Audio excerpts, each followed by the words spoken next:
Hello students, कैसे हैं आप सभी। स्वागत है आपका हमारे YouTube channel MP learning class में। स्टूडेंट्स, आज हम लोग आपके लिए 8 गणित अभ्यास पुस्तिका विज्ञान विषय का कक्षा 8वीं के बच्चों के लिए वर्ष 2024-25 का अध्याय 3 लेके आए हैं। इसके पहले के वीडियो में आपको हमने अध्याय 2 प्रोवाइड कर दिया था, जो कि क्या था देखते हैं हम लोग। देखिए, पहला अध्याय था आपका फसल उत्पादन एवं प्रबंधन, दूसरा था सूक्ष्म जीव एवं शत्रु। हम आज देखेंगे कोयला और पेट्रोलियम के बारे में। ठीक है, ये बहुत ही इंपॉर्टेंट आपके अध्याय है, इनको आपको कंप्लीट करना है और बहुत ही आसान शब्दों में आपको हम लोग इनके आंसर्स प्रोवाइड कर रहे हैं। अगर आपने दोनों पहले के जो वीडियोस थे आपने नहीं देखा है, तो हमारे वीडियो के डिस्क्रिप्शन बॉक्स में जाकर आप आसानी से इनको लिंक के माध्यम से देख सकते हैं। अब हम देखते हैं हम लोग तीसरा अध्याय कोयला एवं पेट्रोलियम। कोयला और पेट्रोलियम क्या है देखिए, पाठ की पूर्व तैयारी में हम लोग देखना है कि हम अपनी मूलभूत आवश्यकताओं के लिए विभिन्न पदार्थों को उपयोग में लाते हैं। इनमें से कुछ प्रकृति में पाए जाते हैं और कुछ का निर्माण मानवीय प्रयासों से किया गया है।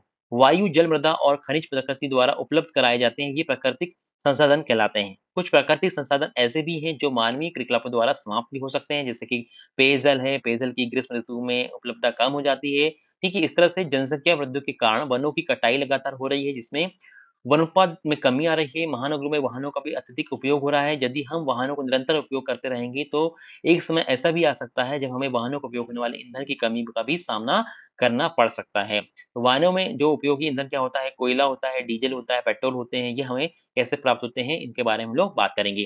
तो देखिए, बताओ मैं कौन हूँ? पहला है मोमबत्ती, सूर्य का प्रकाश, ट्यूबलाइट, टार्च, लालटेन, कोयला, पेट्रोलियम, डीजल। ठीक है, तो मैं प्राकृतिक निर्मित हूँ, मतलब जैसे सूर्य का प्रकाश क्या है, प्राकृतिक निर्मित है। कोयला भी आपका प्राकृतिक निर्मित है। पेट्रोल और डीजल भी क्या है, ये सब प्रकृति के द्वारा मतलब नेचुरल रिसोर्सेज के अंतर्गत आते हैं। मैं मानव निर्मित हूँ, मतलब जो हमारे द्वारा मनुष्य के द्वारा ह्यूमन बींग्स के द्वारा बनाया गया, जैसे कि मोमबत्ती है, ट्यूबलाइट है, टार्च है, लालटेन है। ये सब क्या है, मैन मेड रिसोर्सेज है या फिर कह सकते हैं मानव निर्मित रिसोर्सेज है। चलिए अब देखते हैं नेक्स्ट क्वेश्चन हम लोग क्या दिया है। कोक, कोलतार, coal gas, petrol, diesel, CNG, LPG, कोयला, ऊपर दिए गए ईंधन कहाँ-कहाँ उपयोग में आते हैं लिखें। ठीक है? तो देखिए यहाँ पे आपको एक लिस्ट दी गई है, हमको इसमें इनका उपयोग बताना है। जैसे कि पहला होगा ईंधन कौन-सा, कोक। तो कोक का इस्तेमाल क्या है, इस्पात के औद्योगिक निर्माण में कोक का उपयोग किया जाता है। दूसरा देखिए कोलतार, तो कोलतार में क्या होता है, औषधि, पेंट आदि में इसका उपयोग किया जाता है। तीसरा कोल गैस, तो उद्योगों में ईंधन के रूप में कोल गैस का उपयोग किया जाता है। पेट्रोल का यूज़ आपको सभी को पता है, हमारी मोटरसाइकिल या फिर मोटर ईंधन या शुष्क धुलाई के रूप में भी पेट्रोल का यूज़ किया जाता है। फिर पाँचवाँ है आपका डीज़ल, तो भारी वाहनों के लिए जो है डीज़ल का उपयोग किया जाता है। फिर सीएनजी, वाहनों में इसको ईंधन के रूप में यूज़ किया जाता है। एलपीजी, घरों में और उद्योगों में ईंधन के रूप में यूज़ किया जाता है। और कोयला, उद्योगों में और वाहनों में भी, मतलब जो ट्रेन वगैरह चलाई जाती है, उसमें भी क्या होता है, कोयले का उपयोग किया जाता है। इस तरह से आपको ये अपनी जो एडगर अभ्यास पुस्तिका है, इसमें यह सभी चीज़ लिख लेना है। चलिए नेक्स्ट क्वेश्चन देखते हैं हम लोग। सही विकल्प चुनिए और राइट का निशान लगाइए। ठीक है? पहला क्वेश्चन क्या है देखिए, आजकल पक्की सड़कों के निर्माण में कोल तार के स्थान पर बेटुमेन का उपयोग किया जाता है। बेटुमेन को प्राप्त किया जाता है, तो ऑप्शन में दिए हैं कोयले से, पेट्रोलियम से, वायु से या फिर वनों से। क्योंकि किसका, या पेट्रोलियम से इसका उपयोग, मतलब इसका जो क्या होता है, बेटुमेन हमको प्राप्त होता है। दूसरा देखिए, निम्नलिखित तालिका में जीवाश्म ईंधन के संगठन तथा उनके उपयोग दिए गए हैं। संगठनों के नाम और उपयोग। ठीक है, तो आपको इसमें क्या करना है, मिलाना है। देखिए पहला क्या दिया है, द्रवित पेट्रोलियम गैस एलपीजी, तो इसका उपयोग क्या है, घरों व उद्योग में ईंधन के रूप में।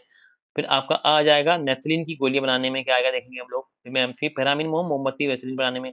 और बा हमको ढूँढ के लाना है। तो देखिए आ में कौन-सा जाएगा इसमें?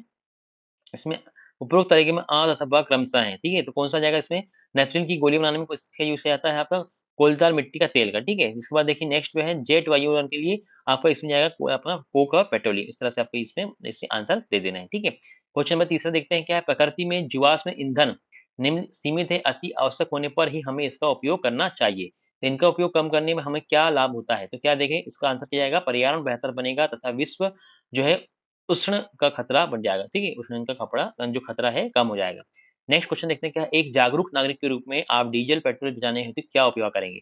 तो गाड़ी समान और मध्यम गति से चलाएँगे, ठीक है? इस तरह से आप इसको बता सकते हैं। नेक्स्ट क्वेश्चन देखते हैं हम लोग। नीचे दिए गया चित्र पेट्रोलियम और प्राकृतिक गैस के भंडारणों को दर्शा रहा है, ठीक है? हाँ, यहाँ पे देखिए गैस वगैरह है और ये भंडारण को इस तरह दिखा रहा है। तो चित्र में पेट्रोलियम तेल और गैस की परत जल की परत से ऊपर क्यों है? ठीक है? क्या आंसर आ जाएगा इसमें? तीसरा जाएगा, क्योंकि तेल और गैस जल से हल्के होते हैं, इसलिए क्या है, इसकी जो परत है क्या है, वो है नीचे है, ठीक है? चलिए नेक्स्ट देखते हैं क्वेश्चन हम लोग। दूसरा क्या दिए, सही आपको यहाँ पे विकल्प चुन के हिस्सा में भरना, ठीक है? जिसमें जीआस, कोयला, गैस, कार्बन डाइऑक्साइड, परिश्रम और सीएनजी और ऑक्सीजन आपको दिए हुए हैं। देखते हैं पहला क्वेश्चन क्या है, आजकल वाहनों में पेट्रोल के स्थान पर सीएनजी उपयोग अधिक किया जा रहा है, क्योंकि ये वायुमंडल को कम प्रदूषित करते हैं। क्वेश्चन दूसरा देखिए, कोयला और पेट्रोलियम क्या है, जीवाश्म ईंधन के रूप के उदाहरण है। तीसरा देखिए, पेट्रोलियम के विभिन्न संगठनों को या संगठकों को पृथक करने का प्रथम परिष्करण कहा जाता है, यह कहलाता है। कोयले से कोक प्राप्त करने के प्रक्रम को कोलतार और कोयला गैस भी प्राप्त होते हैं। पांचवा, कोयला जलने पर मुख्य रूप से कार्बन डाइऑक्साइड गैस उत्पन्न करता है। इस तरह से इसका आंसर हो जाएगा। क्वेश्चन तीसरा देखिए क्या दिया हुआ है। कल्पना कीजिए सूर्य का प्रकाश अगले 10 वर्षों में समाप्त हो जाए, तो आप इसे किस प्रकार संसाधन बनाएंगे मानेंगे। ठीक है, तो सूर्य का प्रकाश अगले 10 वर्षों में समाप्त हो जाएगा तो हम इसे समाप्त होने वाला प्राकृतिक संसाधन मानेंगे। ठीक है।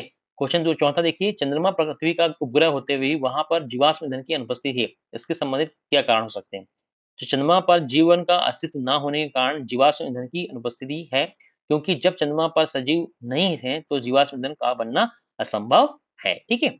चलिए क्वेश्चन देखते हैं पांचवा क्या है, सीएनजी तथा एलपीजी का पूरा नाम लिखिए। तो सीएनजी का फुल फॉर्म क्या है देखिए, संपीड़ित प्राकृतिक गैस। ठीक है। नेक्स्ट एलपीजी, द्रवित पेट्रोलियम गैस। तो इसको आप इंग्लिश में भी लिख सकते हैं, क्या लिख सकते हैं आपका, एलपीजी मतलब होता है लिक्विड पेट्रोलियम गैस, और सीएनजी का मतलब क्या होता है, इसका भी इंग्लिश में आप देख सकते हैं। ठीक है। भारत में प्राकृतिक गैस कहाँ पाई जाती है, नाम लिखिए। भारत में जो है प्राकृतिक गैस कहाँ पाई जाती है, इसके बारे में हम लोग देखेंगे। भारत में प्राकृतिक गैस के विशाल भंडारण है। हमारे देश में प्राकृतिक गैस त्रिपुरा, राजस्थान, महाराष्ट्र और कृष्णा गोदावरी डेल्टा में पाई जाती है। ठीक है। नेक्स्ट क्वेश्चन देखते हैं, यदि हम अपने सभी प्राकृतिक संसाधनों का निरंतर उपयोग करते हैं तो क्या होगा। तो सभी प्राकृतिक संसाधनों का उपयोग करते रहने से एक समय ऐसा आएगा कि यह संसाधन समाप्त हो जाएंगे। ठीक है। नेक्स्ट क्वेश्चन देखते हैं हम लोग क्या दिया है कि हमारे दैनिक जीवन में प्राकृतिक गैस का क्या महत्व है। तो हमारे दैनिक जीवन में प्राकृतिक गैस के निम्न महत्व है। पहला क्या है, घरों और कारखानों में सीधा जलाया जा सकता है। दूसरा, वाहनों में ईंधन के रूप में उपयोग किया जा सकता है। तीसरा, यह सस्ता, सरल उपयोग व प्रदूषण रहित क्या है, एक बहुत अच्छा रिसोर्स है, या फिर कह सकते हैं ईंधन है। क्वेश्चन 9 देखें, बूझों ने अपने घर के बगीचे में कुछ मृत पेड़ों पौधों को गहराई में मिट्टी से दबा दिया। क्या ये मृत पेड़ पौधे कुछ वर्षों में कोयले के रूपांतरित हो जाएंगे, स्पष्ट कीजिए, यदि हाँ तो क्यों, और यदि नहीं तो क्यों। देखिए, नहीं, ये मृत पेड़ पौधे कोयले में रूपांतरित नहीं हो सकते, क्योंकि कोयले में रूपांतरित होने के लिए आवश्यक उच्च ताप व उच्च दाब प्राप्त नहीं कर पाते। वह पृथ्वी की उतनी गहराई में नहीं दबाया जा सकता। ठीक है। नेक्स्ट क्वेश्चन है कि पेट्रोलियम के विभिन्न संघटकों के नाम तथा उनके उपयोगों को सूचीबद्ध करें। देखिए, पेट्रोलियम के संघटक और उसके उपयोग। तो पहला क्या है, द्रवित पेट्रोलियम गैस को हम बोलते हैं एलपीजी। घरों और उद्योगों में ईंधन के रूप में किया जाता है। पेट्रोल का यूज मोटर ईंधन और सिंचाई के लिए। मिट्टी का तेल क्या कहता है, स्टोव, लैंप और जेट वायु यान के लिए। तीसरा आपका यह पैराफिन मोम। तो यह क्या है, मरहम, मोमबत्ती और वेक्सिन बनाने के लिए पैराफिन मोम का यूज किया जाता है। ठीक है।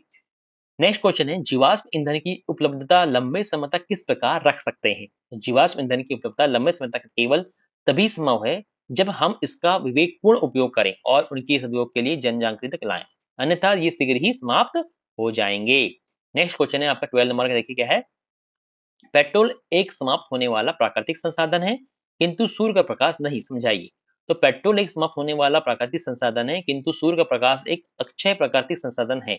ये संसाधन प्रकृति में असीमित मात्रा में उपलब्ध उपस्थित है और मानवीय क्रियाकलापों से समाप्त होने वाले नहीं हैं। ठीक है, ये हो जाएगा। अब देखते हैं हम लोग दीर्घ स्तरीय प्रश्न।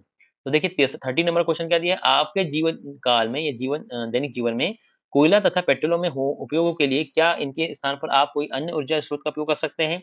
तो कोयले का उपयोग की जगह हम लोग घरेलू ईंधन के रूप में करते हैं, कोक प्राप्त करने के लिए करते हैं। ठीक है। उद्योगों में इस्पात का धातु निर्माण करने के लिए करते हैं। ठीक है। पेट्रोलियम के उपयोग क्या है, वाहनों में ईंधन के रूप में, शुष्क धुलाई के रूप में। ठीक है। अन्य ऊर्जा के स्रोत सौर ऊर्जा, पवन ऊर्जा, विद्युत ऊर्जा, जल ऊर्जा, नाभिकीय ऊर्जा, इनका हम लोग यूज कर सकते हैं। इस तरह से आप इनका आंसर यहाँ पे निकलेंगे क्वेश्चन नंबर 13 का। ठीक है, 13 नंबर क्वेश्चन आंसर इस तरह से आपको लिखना है। फिर क्वेश्चन नंबर 14 देखते हैं क्या है। मान लीजिए कुछ वर्षों बाद पृथ्वी के जीवाश्म ईंधन पूरी तरह से समाप्त हो जाएं, तो उनकी प्रतिपूर्ति के लिए आप क्या क्या प्रयास करेंगे। तो पृथ्वी से जीवाश्म ईंधन पूरी तरह का समाप्त हो जाने पर हम निम्नलिखित प्रयास करेंगे। पहला क्या है, ऊर्जा के वैकल्पिक स्रोतों का उपयोग करेंगे। दूसरा, सौर ऊर्जा का उपयोग करेंगे। ठीक है। नेक्स्ट और क्या कर सकते हैं, पवन ऊर्जा का उपयोग करेंगे, जल विद्युत ऊर्जा का हम लगेंगे, नाभिकीय ऊर्जा का यूज करेंगे। उपरोक्त वर्णित ऊर्जा स्रोतों से संचालित चित्रों पर उपकरणों का उपयोग क्या करें। ठीक है। क्वेश्चन नंबर 15 देखिए क्या दिया हुआ है, पेट्रोलियम का निर्माण किस प्रकार होता है। लिखिए, पेट्रोल का निर्माण समुद्र में रहने वाले जीवों से हुआ है। जब ये जीव मृत हुए तो इनके शरीर पर समुद्र के पेदे में जाकर जम गए और फिर रेत तथा मिट्टी की तहों द्वारा ढक गए। लाखों वर्षों में वायु की अनुपस्थिति उच्च ताप और उच्च दाब से मृत जीवों को पेट्रोलियम में परिवर्तित कर दिया। पेट्रोलियम शब्द की उत्पत्ति पेट्रा मतलब चट्टान एवं ओलियम मतलब तेल से हुई है। ठीक है, इसको बोलते हैं हम लोग पेट्रोलियम। देखिए, अब प्रोजेक्ट कार एक दिया हुआ क्या दिखे इसका आपका, अपने घर के जनवरी से दिसंबर तक बिजली के बिल का एकत्र कीजिए तथा दी गई तालिका को पूर्ण कर दीजिए। ठीक है, तो आपके वहां देखिए जनवरी, फरवरी, मार्च, अप्रैल, तो ऊर्जा की खपत कितनी हुई भाई आपका 60 यूनिट हुई, तो 90 रुपये में आपको बिल आया। फिर 70 यूनिट हुई तो 90 रुपये बिल आया। मार्च में 110 यूनिट हो गई तो कितना होगा 150 हो गया। 120 यूनिट में क्या हो गया आपका 160 रुपये आ गया।